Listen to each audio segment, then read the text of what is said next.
ஆண்டவருடைய வார்த்தை என்ன கிடைக்கும் என்று நான் யோசித்துக் கொண்டிருந்த வேலையே நேற்று இரவு தினங்களிலே நான் சாப்பிட்டுக்கிட்டு இருக்கும் பொழுது ஒரு வார்த்தையை ஆண்டவருடைய சிந்தையில் வைத்தார். அந்த வார்த்தையை இந்த நாளிலே நான் உங்களோடு பகிர்ந்து கொள்ள விரும்புகிறேன். அல்லேலூயா. அது என்ன அப்படின்னா,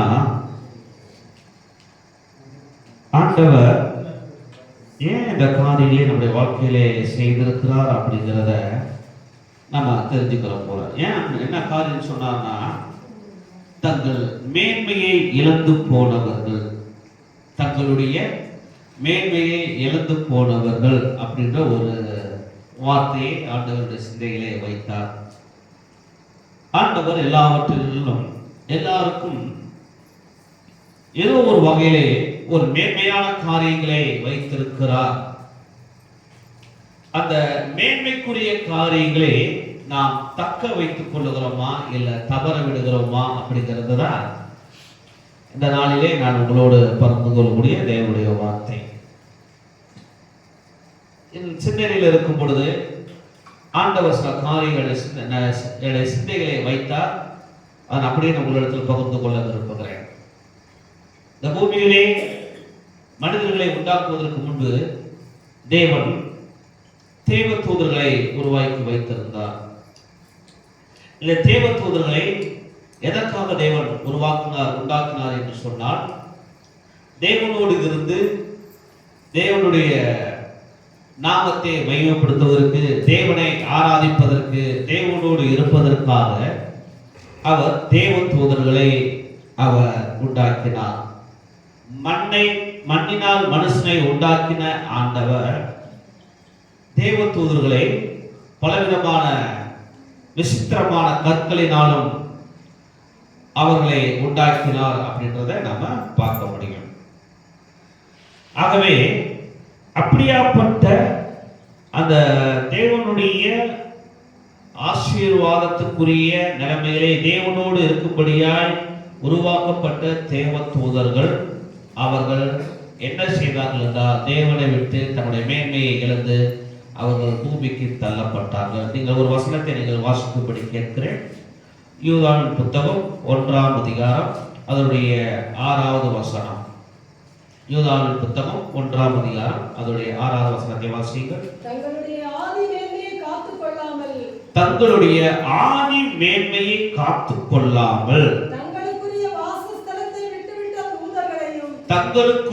வாசஸ்தலத்தை விட்டுவிட்ட தூதர்களையும் மகா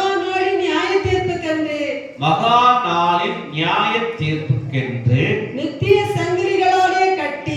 நித்திய சங்கிலிகளினாலே கட்டி அந்தகாரத்திலே அடைத்து வைத்திருக்கிறார்.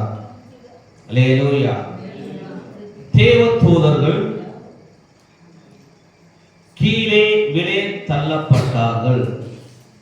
எசேக்கியேல் புத்தகத்திலே தேவ தூதர்கள் எப்படி கீழே தள்ளப்பட்டார்கள் அப்படிங்கிற ஒரு செய்தியை எசேக்கியேல் தீர்க்கதரிசி பதிவு செய்திருக்கிறார். தேவனுடைய கூட இருப்பதற்கு உருவாக்கப்பட்ட இந்த தேவ தூதர்கள், இதிலும் ஒருவர் நல்ல இசை வாசிக்கக்கூடிய தேவ தூதர்கள் அங்கு இருந்தார்கள். அதுல ஒருவன், நான் மீட்டுகிற இந்த இசையிலே தானே தேவன் மகிமைப்படுகிறார் அப்படின்னு நினைச்சு நான் தேவனுக்கு சமமாவே என்று தன்னுடைய சிந்தையிலே அப்படியாப்பட்ட ஒரு சிந்தனை அவனுக்குள்ள வந்தவுடனே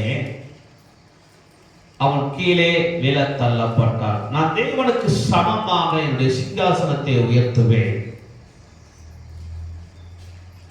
ஏன்னா நான் வாசிக்கிற இந்த இசையில் தான் தேவனே என்ன செய்றாரு, ரொம்ப சந்தோஷப்படுறாரு அப்படின்னு அவனுடைய எண்ணத்துல உண்டான உடனே அந்த தேவதூதன் கீழே தள்ளப்பட்டான்.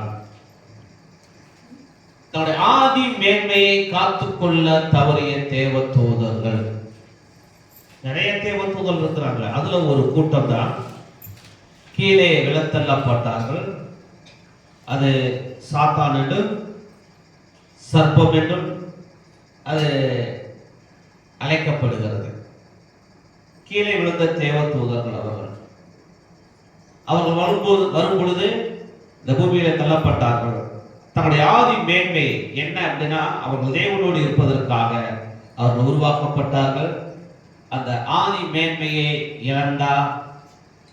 அதனால அவர்களை, அந்த தூதர்களை தேவன் என்ன செய்யறதுன்னா, நியாய தீர்ப்பு கண்டு என்ன செய்யறான், நித்திய சங்கிலியினாலே கட்டி அவர் அந்தகாரத்திலே அடைத்து வைத்திருக்கிறார் என்று நாம் பார்க்கிறோம். அல்லேலூயா. பிரியமான தேவ பிள்ளைகளே, நம்முடைய வாழ்க்கையிலே தேவன் நமக்கு ஒரு மேன்மையை வைத்திருப்பார். ஆனால் அந்த மேன்மையை நாம் தக்க வைத்துக் கொள்ள வேண்டும், அதை இழந்து விடக்கூடாது. நமக்கு என்ன மேன்மை வைத்திருக்கிறார் அப்படின்னா, யோவான் புத்தகத்திலே நாம் வாசிக்கிறோம். 1ஆம் அதிகாரத்தில் நாம் வாசிக்கும் பொழுது அந்த வசனம் இப்படியாய் சொல்லுகிறது, தம்முடைய நாமத்தின் மேல் விசுவாசம் உள்ளவர்கள் எத்தனை பேர்களோ அத்தனை பேர்களும் தேவனுடைய பிள்ளைகளாகத்தக்கதான ஒரு அதிகாரத்தை ஆண்டவர் கொடுத்திருக்கிறார். நமக்கு வைத்திருக்கிற மேன்மை என்ன என்று சொன்னால், நாம் தேவனுடைய பிள்ளைகள் என்கிற ஒரு மேன்மையை ஆண்டவர் உங்களுக்கும் எனக்கும் அவர் கொடுத்திருக்கிறார். அல்லேலூயா, அல்லேலூயா. வாசிங்க, அந்த வசனத்தை வாசிங்க. யோவான் 1. அவருடைய நாமத்தின் மேல் விசுவாசம் உள்ளவர்களாய், அவருடைய நாமத்தின் மேல் விசுவாசம் உள்ளவர்களாய், அவரை ஏற்றுக்கொண்டவர்கள் எத்தனை பேர்களோ, அவரை ஏற்றுக்கொண்டவர்கள் எத்தனை பேர்களோ அத்தனை பேர்களும் தேவனுடைய பிள்ளைகளாகும்படி அவர்களுக்கு அதிகாரம் கொடுத்திருக்கிறார். நமக்கு வைக்கப்பட்டிருக்கிற மேன்மை என்ன என்று சொன்னால், தேவனுடைய பிள்ளை என்கிற மேன்மையை ஆண்டவர் உங்களுக்கும் எனக்கும் அவர் கொடுத்திருக்கிறார். அந்த தேவனுடைய பிள்ளை என்கிற மேன்மையை நாம் எப்போ வரைக்கும், இயேசுசாமி இந்த பூமிக்கு வருகிற நாள் வரைக்கும், அல்லது நித்திய ராஜ்யத்தை நாம் சுதந்திரிக்கிற வரைக்கும் இந்த தேவனுடைய பிள்ளை என்கிற அந்த மேன்மையை நாம் தக்க வைத்துக் கொள்ள வேண்டும். ஆதியில் இருந்த தேவ தூதர்கள் அவருடைய மேன்மையை இழந்து போனார்கள். ஆனால் நீங்களும் நானும் நமக்கு கொடுக்கப்பட்டிருக்கிற தேவனுடைய பிள்ளை என்கிற அந்த மேன்மையை நாம் என்ன செய்யக்கூடாது, இழந்து விடக்கூடாது. நிறைய நேரங்களிலே நாம் நமக்குரிய மேன்மையை இழக்கக்கூடிய அநேக சம்பவங்கள் நம்முடைய வாழ்க்கையில குறுக்கிடும். அவைகள் எல்லாம் கடந்து நமக்குள்ளே எப்பொழுதும் இருக்க வேண்டிய ஒரு சிந்தை, நான் தேவனுடைய பிள்ளை, அவர் என்னை அவர் தன்னுடைய பிள்ளையாய் மாற்றி இருக்கிறார்.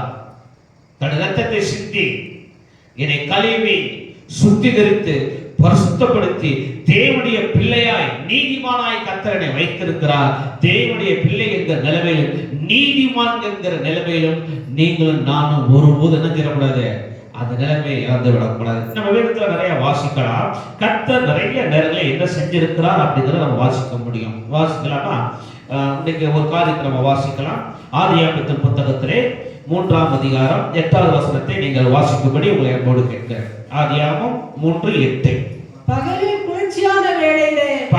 குளிர்ச்சியான வேளையிலே தோட்டத்திலே உலாவுகிற தேவனாகிய கர்த்தருடைய சத்தத்தை, தோட்டத்திலே உலாவுகிற தேவனுடைய சத்தத்தை அவர்கள் கேட்டார்கள். அப்பொழுது ஆதாமும் அவன் மனைவியும் தேவனாகிய கர்த்தருடைய சந்நிதிக்கு விலகி தோட்டத்தின் விருட்சங்களுக்குள்ளே ஒளித்துக் கொண்டார்கள். அவர்கள் தோட்டத்தின் விருட்சங்களுக்குள்ளே ஒளிந்து கொண்டார்கள்.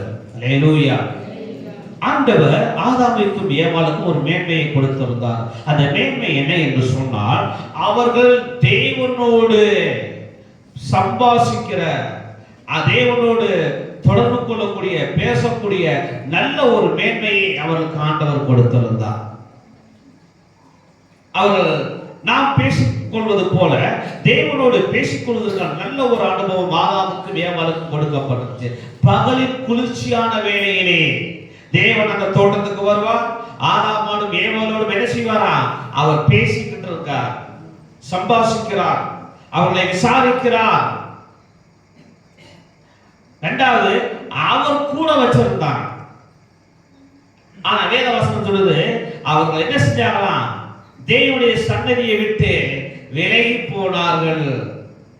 அவர்கள் தேவனுடைய சன்னதியை விட்டு விலகி போனார்கள். தேவனுடைய சமூகத்தை விட்டு விலகிட்டாங்க. தேவன் தேவனுடைய சமூகத்தில் வைத்திருக்கக்கூடிய ஒரு பாக்கியத்தை அவர்களுக்கு கொடுத்திருந்தார். அப்ப தேவ சமூகத்தில் இருக்கும் பொழுது அவர்கள் தேவனோடு பேசிக் கொண்டிருந்தார், தேவன் அவர்களோடு பேசிக் கொண்டிருந்தார். ஆனால் அந்த மேன்மையை ஆதாமும் ஏவாளும் இழந்து போனார்கள். என்ன நடந்தது? தேவனுடைய வார்த்தையின் மேல் அவர்கள் நம்பிக்கை வைக்காமல், எப்பொழுது பிசாசானவன் சொன்னானோ அந்த வார்த்தையை நம்பிக்கை அவர்கள் அந்த வார்த்தையை கேட்டு அவர் புசிக்க வேண்டாம் என்று சொன்ன கனியை அவர்கள் புசித்து தன்னுடைய மேன்மையை அவர்கள் இழந்து போனார்கள். அல்லேலூயா, அல்லேலூயா. அப்படி என்று சொன்னால் அவர்கள் செய்ய வேண்டிய வேலை தேவ சந்நிதியிலே இருக்க வேண்டும் என்று அவர்கள் நினைத்திருந்தார்கள் என்றால், தேவன் சொன்னதை கேட்டு அவர்கள் அந்த கனியை புசிக்காமல் இருந்திருப்பார்கள். அந்த வார்த்தையிலே அவர்களுக்கு நம்பிக்கையாமல் போனது நிமித்தம் அவர்கள் என்ன செய்தார்கள் என்று சொன்னால், தேவனுடைய வார்த்தைக்கு செவி கொடுக்காமல், கீழ்ப்படியாமல், மீறி நடந்து கீழ்ப்படியாமல் போனார்கள். தங்களுடைய மேன்மையை அவர்கள் இழந்து போனார்கள். அல்லேலூயா, அல்லேலூயா. அப்படியான தேவ பிள்ளைகளே, நாம் ஆண்டவர் நமக்கு கொடுத்திருக்க இன்னும் ஒரு மேன்மை என்று சொன்னால், தேவ சமூகத்தில் இருப்பதற்கும் தேவனோடு பேசுவதற்குமான நல்ல ஒரு மேன்மையை ஆண்டவர் உங்களுக்கு எனக்கு கொடுத்திருக்கிறார். தேவ சன்னிதானத்தில் வந்து தேவ சமூகத்தில் அமர்ந்து அவரோடு பேசி அவருடைய வார்த்தையை கேட்டு அவரோடு இருப்பதற்காக ஆதாமும் ஏவாளும் இழந்து போனது போல நம்முடைய மேன்மை நாம் இழக்காதபடி தேவனுடைய வார்த்தைக்கு கீழ்ப்படிந்து தேவனோடு தேவ சன்னிதானத்தில் இருப்பதற்கு கற்றுக்கொள்வோம். அது நமக்கு ஆசீர்வாதமாக இருக்கும். அல்லேலூயா, அல்லேலூயா. இன்னொரு சம்பவத்தை நான் உங்களுக்கு சுட்டி காண்பிக்க விரும்புகிறேன்.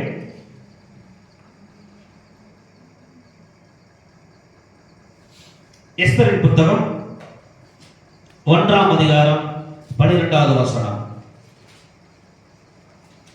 எஸ்தரின் புத்தகம் 1ஆம் அதிகாரம் 12வது வசனம்.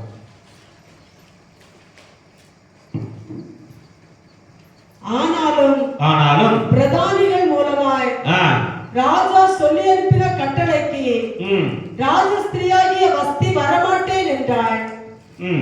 அப்பொழுது ராஜா கடும் கோபமடைந்து போதும். இந்த எஸ்தரின் புத்தகத்திலே பார்க்கும் பொழுது அகஸ்வேரு ராஜா தன்னுடைய ராஜ்யபாரத்தில் எல்லாம் சிறந்து விளங்கிய ஒரு நல்ல ராஜா. அவருடைய மனைவியின் பெயர் தான் வஸ்தி. வஸ்தி அகஸ்வேரு. இந்த ராஜா எல்லாருக்கும் தன்னுடைய மேன்மையை காண்பதற்காக ஒரு பெரிய விருந்து. எனக்கு முந்தின வசனம் வாசிக்க 2 வசனத்தை. 7ஆம் நாளிலே ராஜா திராட்சை ரசத்தினால் களிப்பாயிருக்கும் போது, ராஜா திராட்சை ரசத்தினாலே சந்தோஷப்பட்டு இருக்கிற வேளையிலே மகா ரூபவதியாயிருந்த ராஜஸ்திரியாகிய வஸ்தியின் சௌந்தரியத்தை, ராஜாவாகிய வஸ்தியை இங்க கவனிங்க. அவ எப்படிப்பட்டவனா? மகா ரூபவதி, நல்ல அழகான ஒரு ராஜஸ்திரி. ஆகவே தன்னுடைய ராஜஸ்திரியாகிய வஸ்தியை அவர் ராஜா என்ன செய்தார்? ராஜாவின் சமூகத்துக்கு வர வேண்டும் என்று அழைக்கப்படுகிறார். ஜனங்களுக்கு பிரபுக்களுக்கு காண்பிக்கும்படி, ஜனங்களுக்கு பிரபுக்களுக்கும் காண்பிக்கும்படி ராஜ கிரீடம் தரிக்கப்பட்டவளாக அவளை ராஜாவுக்கு முன்பாக அழைத்து வர வேண்டும் என்று ராஜாவாகிய அகஸ்வேருவின் சமூகத்தில் சேவிக்கிற ராஜாவாகிய அகஸ்வேருவின் சமூகத்தில் சேவிக்கிற மெகுமான், பிஸ்தா, அர்பேனா, பிக்தா, அமத்சா, சேதா, கர்காஸ் என்னும் 7 பிரதானிகளுக்கு கட்டளையிட்டார். 7 பிரதானிகளுக்கு சொல்லிவிட்டார், நீங்க போய் என்ன செய்றீங்க? வஸ்தியை நீங்கள் இங்கே அழைத்து கொண்டு வாருங்கள் என்று சொல்லி அவர் அனுப்பி வைத்தார். ஆனாலும் பிரதானிகள் மூலமாய் ராஜா சொல்லி அனுப்பின கட்டளைக்கு ராஜஸ்திரியாகிய வஸ்தி வரமாட்டேன் என்றாள். சொன்னாள். ராஜஸ்திரியாகிய வஸ்தி வரமாட்டேன் என்று சொன்னாள். அப்பொழுது ராஜா கடும் கோபம் அடைந்து ராஜா கடும் கோபம் அடைந்தான். போதும். ராஜஸ்திரி ஒரு நாட்டின் இளவரசியாக இருக்கக்கூடியவள், ராணி, ஒரு நாட்டுடைய ராணி. இந்த ராணி அம்மாவுக்கு ஒரு அழைப்பு வருகிறது. என்ன என்று சொன்னால், அந்த ராஜா நினைச்சாரு, என் மனைவியை ஜனங்களுக்கும் பிரதானிகளுக்கு முன்பாய் காண்பிக்க வேண்டும், அவருடைய அழகை காண்பிக்க வேண்டும் என்று சொல்லி விரும்பி ராஜா அகேஸ்வரு வஸ்தியை அழைக்கிறார். ஆனா அந்த வஸ்தி அம்மா என்ன சொல்லிச்சு அப்படின்னா, நான் வர முடியாது, நான் வரமாட்டேன் அப்படின்னு சொன்ன உடனே என்ன ஆகி போச்சு? ராஜாவுக்கு கடும் கோபம் வந்தது. இனிமேல் ஒருபோதும் ராஜஸ்திரியாக வஸ்தி இருக்கக்கூடாது என்று சொல்லி அந்த ராஜ மேன்மையை விட்டு வஸ்தியை அவர்கள் தள்ளி விடுகிறதை, அகஸ்வரை தள்ளி விடுகிறதை நாம் பார்க்க முடியும். அல்லேலூயா, அல்லேலூயா. ராஜ மேன்மை. ஒரு ராணினா சும்மாவா? ராஜாவுக்கு அடுத்து ராணி. என்ன பார்த்தீங்கன்னா ராஜாவுக்கு மேலதான் ராணி. ராணி என்ன சொல்றதோ அதான் ராஜா கேட்கிற மாதிரி இருக்கும். அவ்வளவு நல்ல ஒரு மேன்மை யாருக்கு கிடைச்சிருந்துச்சு? வஸ்திக்கு கிடைத்திருந்தது. ஆனால் ராஜாவுடைய கட்டளைக்கு வர மறுத்ததனாலே அந்த ராஜ மேன்மையை வஸ்தி இழந்து போனார். அல்லேலூயா, அல்லேலூயா. ராஜ மேன்மை, அந்த நாட்டின் ராணி என்று இருந்த அந்த நிலைமை தள்ளப்பட்டு அவள் மேன்மையை இழந்து போனாள். ஆண்டவர் நம்முடைய வேலை ஸ்தலங்களிலும் இருக்கிற இடங்களிலே நமக்கு ஒரு மேன்மையை கொடுத்திருப்பார். அந்த மேன்மையை நாம் தக்க வைத்துக் கொள்ள வேண்டும் என சொன்னால், தேவனுடைய அந்த அனந்த ஞானம், தேவனுடைய அந்த ஆலோசனையோடு நமக்கு மேலே இருக்கக்கூடிய அதிகாரிகளுக்கு சரியாய் கீழ்ப்படிந்து நடந்தால், தேவனுக்குரிய காரியங்களிலே நாம் சரியாய் அடங்கி இருந்து அவருக்கு கீழ்ப்படிந்திருப்போமானால் நமக்கு கொடுக்கப்பட்டிருக்க மேன்மை இன்னும் கூடுமோ ஒழிய அதிலிருந்து ஒருபோதும் அது குறையாது. அல்லேலூயா, அல்லேலூயா. சில இடங்களிலே சில அதிகாரிகளை குறித்து பார்க்கும் பொழுது சில நல்ல ஆட்களை குறித்து சொல்லப்படுகிற நல்ல விஷயங்கள்லாம் உண்டு. எனக்கு ஒரு போலீஸ் அதிகாரியை தெரியும். அவரை நான் பார்க்க போயிருக்கும் பொழுது அவர்கிட்ட நான் பேசியிருக்கும் போது அவர் சொன்னாரு, போலீஸ் வேலையினாலே லஞ்சம் அப்படிங்கிறது எல்லாருக்கும் தெரியும். இந்த லஞ்சமே வாங்கக்கூடாத சூழ்நிலை இருந்தேன். ஆனால் அப்படியாப்பட்ட நெருக்கடியான சூழ்நிலை வரும்போது நான் என்னுடைய வேலையை ராஜினாமா செய்யலாம் நினைக்கும் பொழுது ஆண்டவர்களுக்கு அதை மாற்றி அங்கே அந்த போலீஸ் அலுவலகத்திலே என்னதுன்னா ஆபீஸ்குள்ளாக ஒரு வேலையை அவருக்கு ஆண்டவர் கொடுத்தார். போலீஸா இருந்தா தான் லஞ்சம் வாங்கணும். இப்ப போலீஸ் ஆபீஸ்குள்ள அவர் அதிகாரியா இருக்கிறதுனால எந்த லஞ்சமும் வாங்குவது இல்லை. நல்ல ஒரு தேவனுடைய மனுஷன், அதான் தேவனுடைய மனுஷன், தேவனுடைய பிள்ளை, அதுதான் ரொம்ப முக்கியம். அவருக்கு தெரியுது இவர் ஒரு கிறிஸ்தவர், என்ன செய்ய மாட்டாரு, லஞ்சம் வாங்க மாட்டாரு, அவர் வேலையை மாட்டவர் செய்வார் அப்படின்னு. அது பேசி இன்னொரு விஷயத்தை சொன்னாரு. எனக்கு இன்னும் அது கொஞ்சம் ஆச்சரியமா தான் இருந்துச்சு. என்ன சொன்னார் அப்படின்னா, அவர்களுக்கு காவல்துறையிலிருந்து வாகனம் கொடுத்துருக்கிறாங்க, பெட்ரோல் கொடுக்குறாங்க. அவர் சொல்றாரு, என்னுடைய ஆபீஸ் போறது மட்டும்தான் அந்த வண்டி, இந்த பெட்ரோல் யூஸ் பண்ணுவேன். என்னுடைய தனிப்பட்ட காரியத்துக்கு இன்னொரு பைக் வச்சிருக்கேன், அதை தான் யூஸ் பண்றேன். நான் கேட்கறதுக்கு சந்தோஷமா இருந்துச்சு. அப்படியானால் நமக்கு கொடுக்கப்பட்டிருக்கிற அந்த மேன்மையை நாம் தக்க வைத்துக் கொள்ள வேண்டும். அதுதான் நான் சொல்ல வருகிறது. ராஜஸ்திரீ என்ற மேன்மையை அவள் இழந்து போனாள். நாம் இழந்து விடாதபடிக்கு அந்த தேவனுடைய பிள்ளை என்கிற அந்த மேன்மையை நாம் இருப்பதற்கு ஆண்டவர் உங்களுக்கும் எனக்கும் அவர் உதவி செய்வார். அல்லேலூயா.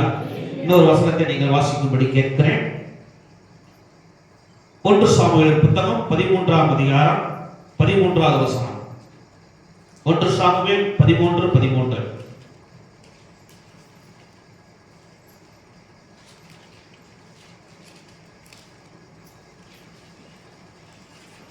சாமுவேல் புத்தகம் 13ஆம் அதிகாரம் 13வது வசனம். சாமுவேல் சவுலை பார்த்து, சாமுவேல் சவுலை பார்த்து, புத்தீனமாய் செய்தீர், புத்தீனமாய் செய்தீர். உம்முடைய தேவனாகிய கர்த்தர் உம்முடைய தேவனாகிய கர்த்தர் உமக்கு விதித்த கட்டளையை கைக்கொள்ளாமற் போனீர். உமக்கு விதித்த கட்டளையை கைக்கொள்ளாமல் போனீர். மற்றபடி கர்த்தர் இஸ்ரவேலின் மேல் ம், உம்முடைய ராஜ்யபாரத்தை என்றைக்கு ஸ்திரப்படுத்துவார். அடுத்த வசனம். இப்போதோ ம், உம்முடைய ராஜ்யபாரம் நிலை நிற்காது. உம்முடைய ராஜ்யபாரம் நிலை நிற்காது. கர்த்தர் தம்முடைய இருதயத்திற்கு ஏற்ற கர்த்தர் தம்முடைய இருதயத்துக்கு ஏற்ற ஒரு மனுஷனை தமக்கு தேடி, ஒரு மனுஷனை தமக்கு தேடி, அவனை கர்த்தர் தம்முடைய ஜனங்கள் மேல் தலைவனாயிருக்க கட்டளையிட்டார். கர்த்தர் தம்முடைய ஜனங்கள் மேல் அவர் தலைவராய் இருப்பதற்கு கட்டளையிட்டார். கர்த்தர் உமக்கு விதித்த கட்டளையை கர்த்தர் உமக்கு விதித்த கட்டளையை நீர் கைக்கொள்ளவில்லையே என்று சொன்னார். நீர் கைக்கொள்ளவில்லையே என்று சொன்னார். சவுலை குறித்து நாம் பார்க்கும் பொழுது, பென்யமீன் கோத்திரத்தனாய் இருக்கிறவன், இவனை ஆண்டவர் இஸ்ரவேல் ஜனங்கள் மேல் ராஜாவாக ஏற்படுத்துகிறார். சமஸ்த இஸ்ரவேல் ஜனங்களுக்கும் முதலாவது ராஜா அப்படின்னு பார்த்தா சவுல். சவுலை தேவன் அவன் ராஜாவாக அபிஷேகம் பண்ணினார். எவ்வளவு பெரிய மேன்மை! கிட்டத்தட்ட 12 கோத்திரத்தாருக்குள்ள இந்த பென்யமீன் கோத்திரத்தை சேர்ந்த சவுலை தேவன் ராஜாவாக ஏற்படுத்தினார் முழு இஸ்ரவேல் ஜனங்களுக்கும். எவ்வளவு சந்தோஷமான செய்தி! ஆனால் அவன் தேவனுடைய கட்டளைகளை கைக்கொள்ளவில்லை. தேவனுடைய கட்டளைகளை கைக்கொள்ளவில்லை. என்ன கட்டளை? சாமுவேல் தீர்க்கதரிசி சொல்லுதா, நீ என்ன செய்ய, எனக்காக 7 நாள் காத்துரு, நான் வந்த பிறகு பலி செலுத்தலாம் அப்படின்னா. ஆனா சவுல் கொஞ்சம் அவசரப்பட்டு என்ன செய்தார் என்று சொன்னா, அந்த 7 நாள் காத்திருந்தா நேரம் தாமதிச்ச உடனே அவர் என்ன செஞ்சாரா, ஆசாரியம் பலியிடாட்டி என்ன, சாமுவேல் தீர்க்கதரிசி வந்துதான் பலியிடணுமா, எல்லாம் கொண்டு வாங்க, நான் பலியிடுறேன், நான் என்ன செய்யறேன், நான் பலி செலுத்துகிறேன். நீங்க அதை வாசிங்க அந்த சம்பவத்தை. 9வது வசனம் 13:9.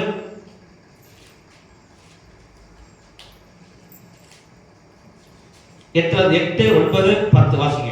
அவன் தனக்கு சாமுவேல் குறித்த காலத்தின்படி 7 நாள் மட்டும் காத்திருந்தான். 7 நாள் மட்டும் காத்திருந்தார். சாமுவேல் கில்காலுக்கு வரவில்லை. சாமுவேல் கில்காலுக்கு வரவில்லை. ஜனங்கள் அவனை விட்டு சிதறி போனார்கள். ஜனங்கள் அவனை விட்டு சிதறி போனார்கள். அப்பொழுது சவுல் சர்வாங்க தகன பலியையும் சமாதான பலியையும் என்னிடத்தில் கொண்டு வாருங்கள் என்று சொல்லி சர்வாங்க தகன பலியை செலுத்தினார். அவன் சர்வாங்க தகன பலியிட்டு முடிகிற போது இதோ சாமுவேல் வந்தார். சவுல் அவனை சந்தித்து வந்தனம் செய்ய அவனுக்கு எதிர்கொண்டு போனார். நீர் செய்தது என்ன என்று சாமுவேல் கேட்டதற்கு, சவுல் ஜனங்கள் என்னை விட்டு சிதறி போகிறதையும் குறித்த நாட்களின் திட்டத்திலே நீர் வராததையும் காலத்தின் திட்டத்திலே வராததையும் பெலிஸ்தர் மிக்மாசிலே கூடி வந்திருக்கிறதையும் எனக்கு விரோதமாக பெலிஸ்தர் கூடி வந்திருக்கிறது கண்டபடியினாலே கில்காலில் பெலிஸ்தர் எனக்கு விரோதமாய் வந்துடுவார்கள் என்றும், பெலிஸ்தர் எனக்கு விரோதமாக வந்துடுவாங்கன்னு சொல்லி நான் இன்னும் கர்த்தருடைய சமூகத்தை நோக்கி விண்ணப்பம் பண்ணவில்லை என்றும், இன்னும் கர்த்தருடைய சமூகத்துக்கு விண்ணப்பம் பண்ணவில்லை என்றும் எண்ணி துணிந்து சர்வாங்க தகன பலியை செலுத்தினேன் என்றான். பலி செலுத்துகிறது அது தீர்க்கதரிசியுடைய வேலை, அது ஆசாரியனுடைய வேலை. ஆசாரியனுடைய வேலையை ஆசாரியன் தான் செய்யணும். ஆசாரியனுடைய வேலையை யாரு ராஜா செய்யக்கூடாது. ராஜாவுடைய வேலை ஏதோ அதான் ராஜா செய்யணும். ஆனா சாமுவேல் தீர்க்கதரிசி, சவுல் ராஜா. அப்ப யாருதான் பலி செலுத்தணும்? சாமுவேல் தீர்க்கதரிசி தான் வந்து பலி செலுத்தி இருக்கணும். அங்க சொல்லப்பட்டிருக்குது, அவன் என்ன செய்யணும், பிரச்சனை வருது அப்படின்னா இவன் தேவ சமூகத்துல விண்ணப்பம் பண்ணணும். ஆண்டவரே இப்படி நெருக்கடியா இருக்குது, பெலிஸ்தர்கள் வருகிறார்கள், நான் என்ன செய்யணும் அப்படின்னு சொல்லி ஆண்டவர் சமூகத்துல போயிட்டு விண்ணப்பம் பண்ணி தேவனுடைய சத்தத்தை கேட்கணுமோ ஒழிய நம்மளாம் முடிவெடுக்க கூடாது. நீங்க இந்த இடத்துல என்ன நடக்கிறதுனா, சவுல் தேவ சமூகத்துல விண்ணப்பம் பண்ண, நான் விண்ணப்பம் பண்ணவில்லை என்று துணிந்து, துணிகரம் நிறைய நேரங்கள் ஏற்படும். துணிகரம், நான் அவங்கதான் செய்யணுமா, நான் செஞ்ச ஆண்டவர் எடுத்துட மாட்டாரா? ராஜ மேன்மைதான் சவுலுக்கு, தீர்க்கதரிசி மேன்மை கிடையாது. ராஜ மேன்மையை மாத்திரம்தான் சவுல் அனுபவிக்க முடியும், தீர்க்கதரிசி மேன்மையை அனுபவிக்க முடியாது. அது ஆண்டவர் கொடுக்க மாட்டாரு. ஆனா இங்க நடக்கிறது என்ன, சாமுவேல் செய்ய வேண்டிய வேலையை சவுல் செய்கிறார். அதனால சொன்னா, நீ புத்திரமா செய்தி, தேவன் உனக்கு கொடுத்த கட்டளையை நீ கை கொள்ளாமல் போனீர், ஆகவே உன் ராஜ்யபாரம் நிலை நிற்காது. கர்த்தர் தமக்கு சுத்தமானவனை தெரிந்து கொண்டு அவன் அந்த ஸ்தானத்தில் வைக்க போகிறார். நமக்கு என்ன நிலைமைகளை ஆண்டவர் நம்ம வைத்திருக்கிறார், அந்த நிலைமையில தான் நாம இருக்கணும், மிஞ்சி போக கூடாது. நம்மை ஆண்டவர் விசுவாசியா வச்சிருந்தா அவர் வைத்திருக்கிற நாள் வரைக்கும் நம்ம விசுவாசியா தான் இருக்கணும். இல்ல ஆண்டவரே நான் ஊழியம் செய்ய விரும்புகிறேன் என்று சொன்னா தேவனுடைய அழைப்பு வருகிற வரைக்கும் காத்திருக்கணும். அதுதான் கஷ்டம். இன்னைக்கு ஒரு பரிதாபமான சூழ்நிலை என்ன என்று சொன்னால், திருச்சபைகளை பார்க்கிறோம், பாசஸ் நிறைய பேர் இருக்கிறாங்க. தடி எடுக்கிற தண்டல்காரன்ற மாதிரி ரெண்டு பாட்டு பாட தெரிஞ்சு ஒரு வசனத்தை வாசிக்க தெரிஞ்சா எல்லாம் பாஸ்டர். ஒரு ஊழியக்காரனுக்கு கீழே அடங்கி இருந்து கர்த்தருடைய வார்த்தை அவனுக்கு கிடைச்சி அவனை ஆண்டவர் அழைத்த பிறகு ஊழியக்காரங்கிட்ட தான் போகணும் ஒழிஞ்சு பைபிளுக்கு நேரம் நான் வந்து சபை நடத்த போறேன்னு போயிடக்கூடாது. இன்னைக்கு நிறைய நேரங்கள் அப்படி இல்லை. ரெண்டு பாட்டு பாட தெரிஞ்சு ஒரு வசனத்தை வாசிக்க தெரிஞ்சு ஒரு சாட்சி சொல்ல தெரிஞ்சுட்டா அவர் யாரு, பாஸ்டர். இன்னைக்கு அந்த நிலைமையில போயிட்டு இருக்கு. ஒரு இடத்துல நாங்க பேசிட்டு போது கொண்டே, ஐயா எத்தனை திருச்சபைகள் இருக்கு மாட்டேன், எண்ணி பார்த்தா 3 திருச்சபைகள். எத்தனை பாஸ் இருப்பாங்க, 20க்கு மேற்பட்ட பாஸ்டர்ஸ். சர்ச் இருக்கிறது 3, ஆனா பாஸ்டர்ஸ் 20க்கு மேல. என்ன என்ன எப்படி இவர்கள் உருவாகுகிறார் என்று சொன்னால், சபையில் இருப்பாங்க, இவங்க இஷ்டத்துக்கு ஆடுறதுக்கு பாஸ் அனுமதிக்க மாட்டாரு. அவங்க உடனே என்ன செய்வாங்க, உடனே பாஸ் கிட்ட ஒரு சட்டையை போட்டுக்கிட்டு 4 பேரை கூப்பிட்டுக்கிட்டு தனியா போயிட்டு சபையை ஆரம்பிச்சிருது. கர்த்தரை ஊழித்து கூப்பிட்டாரு. எப்படிப்பா கூப்பிட்டாரு, கர்த்தரை ஊழித்து கூப்பிட்டாரு. எப்படி கூப்பிட்டாரு அதெல்லாம் தெரியாது, கூப்பிட்டா தானே தெரியும். லேலூயா லேலூயா. கர்த்தருடைய அழைப்பு வருகிற வரைக்கும் காத்திருக்கணும். 1992ஆம் வருஷத்துல ஆண்டவர் எனக்கு ஊழியத்துடைய அழைப்பை கொடுத்தார். தரிசனத்தின் மூலமாகவும் சொப்பனத்தின் மூலமாய் கொடுத்தார். எங்க பாஸ்டர் போய் சொன்னேன். எங்க பாஸ் சொன்னாரு, ஜெபம் பண்ணிட்டு நீ போய் தூங்கு, நேரம் வரும்போது பார்த்துக்கணும் அனுப்பிட்டாரு.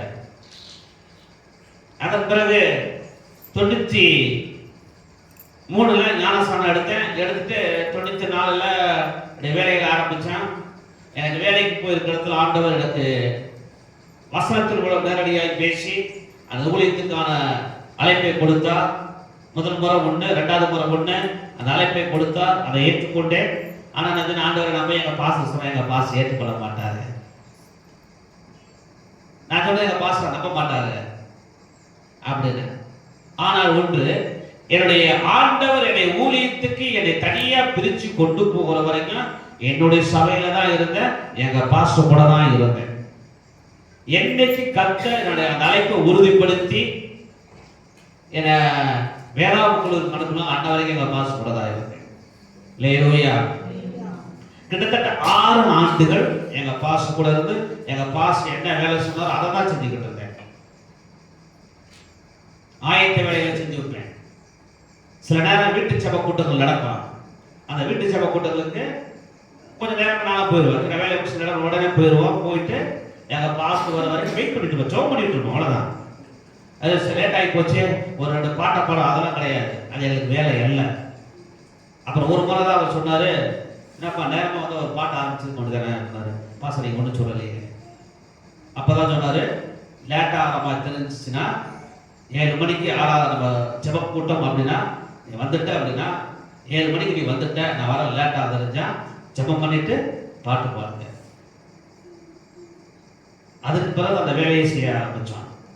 அதுக்கு பிறகு வெள்ளிக்கிழமை நாட்கள் உபவாச ஜெபம் நடக்கும். எல்லாம் சேர்ந்து உட்காந்து ஜெபம் பண்ணுவான். பாஸ்டர் அவர் வரலன்னா சொல்லுவார், இன்னைக்கு வர முடியாது, அதெல்லாம் என்ன செய்ய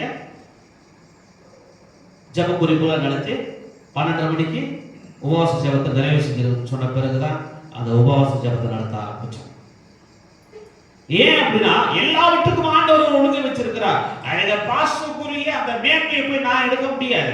அதை ஆண்டவர் தரவும் மாட்டார். அதுதான் உண்மை.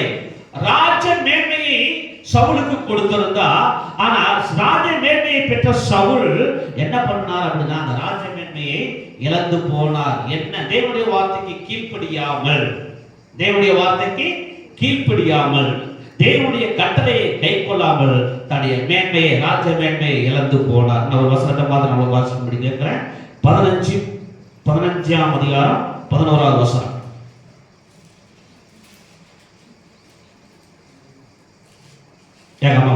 நான் சவுலை ராஜாவாக்கினது, நான் சவுலை ராஜாவாக்கியது எனக்கு மனஸ்தாபமாய் இருக்கிறது, எனக்கு மனஸ்தாபமாய் இருக்கிறது. அவன் என்னை விட்டு திரும்பி என் வார்த்தைகளை நிறைவேற்றாமல் போனான் என்றான். தன்னுடைய வார்த்தையை, என்னுடைய வார்த்தையை நிறைவேற்றாமல் போனான் என்றார். போதும். என்ன செஞ்சாரா? தேவனுடைய வார்த்தையை நிறைவேற்றவில்லை. தேவனை விட்டு விலகி போனான். இந்த நிலைமை அவருடைய ராஜ்ய மேன்மையை இழக்க செய்தது. இந்த கருமையான தேவ பிள்ளைகளே, ஆண்டவர் நமக்கு கொடுத்திருக்கிற அந்த ஸ்தானத்திலே, நம்ம வைத்திருக்கிற அந்த இடத்திலே நாம் இருப்பதற்கு பழகுவோம். ஒவ்வொரு முறையும் அந்தந்த காலங்களிலே, அந்தந்த நேரங்களிலே தேவன் குறித்திருக்க அந்த திட்டத்தின்படி தேவன் உயர்த்தும் நாமளா என்ன செய்யக்கூடாது? உயர்வதற்கு முயற்சி பண்ணக்கூடாது. அல்லேலூயா, அல்லேலூயா. ஆகவே ராஜ மேன்மையை இழந்த வஸ்தியை போல அல்ல, ராஜ மேன்மையை இழந்த சவுலை போல அல்ல, ராஜ சமூகத்தில் நின்று தேவனோடு, தேவ சமூகத்தில் நின்று தேவனோடு பேசக்கூடிய நல்ல நிலைமையில் இருந்த ஆதாமை ஏவாளை போல அல்லாமல், நாம் நம்மை ஆண்டவர் தேவனுடைய பிள்ளை என்கிற ஸ்தானத்திலும் நீதிமான் என்கிற ஸ்தானத்திலும் நம்ம வைத்திருக்கிறபடினாலே அந்த ஸ்தானத்திலிருந்து தேவனுடைய நாமத்தை கனப்படுத்துவதற்கு, உயர்த்துவதற்கு, அவருடைய பெயரை பிரகாசப்படுத்துவதற்கு என்று ஆண்டவர் உங்களை மீது வைத்திருக்கிறபடினால் ஆண்டவருடைய நாமத்தை மையப்படுத்தி ஆண்டவருடைய திட்டத்துக்கு இணைந்து செயல்படுவோம். கர்த்தர் நம்மளை ஆசீர்வதிப்பாராக. முழங்கால் படியிடலாம், ஜெபம் பண்ணலாம். Praise God. ஹல்லேலூயா.